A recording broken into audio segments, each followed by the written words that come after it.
Ready start.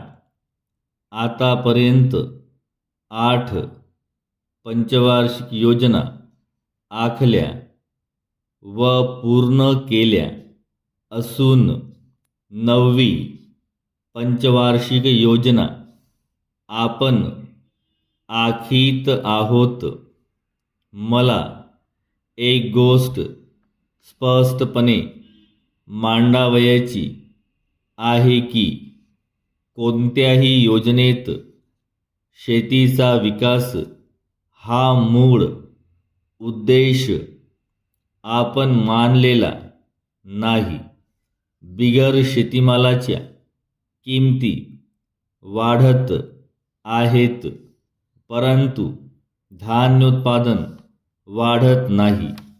ते वाढविण्यासाठी सरकारने पावले उचलणे आवश्यक आहे. महाराष्ट्र नेहमीच अन्नधान्याच्या दृष्टीने तुटीचा प्रांत राहिलेला आहे. ही तूट भरून काढावयाची झाली तर प्रयत्नपूर्वक धान्योत्पादन वाढविले पाहिजे.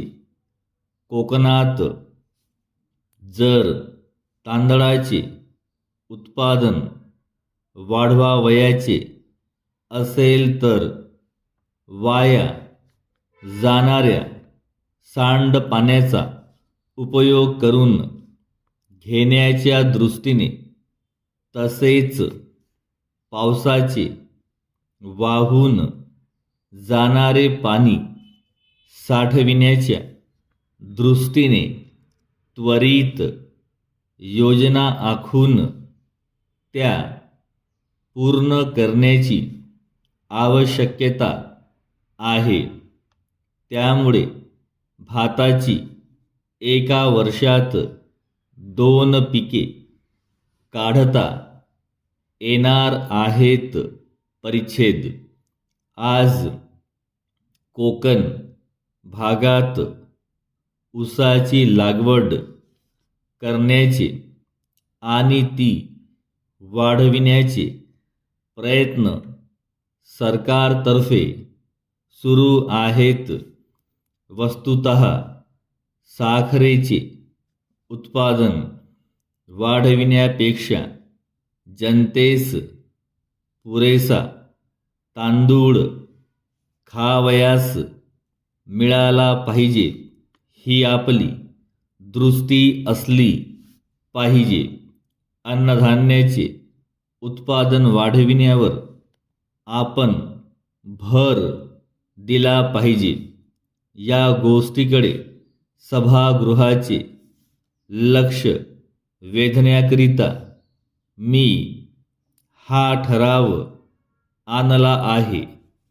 अनेक शेतकरी पैशाची पिके काढतात व या प्रवृत्तीबद्दल मी त्यांना दोष देणार नाही. शेतकरी पैशाची पिके का काढतात याचा विचार व्हावा. ती काढल्यामुळे शेतकऱ्यांचा जेवढा फायदा होतो तेवढा अन्नधान्यात होत नाही.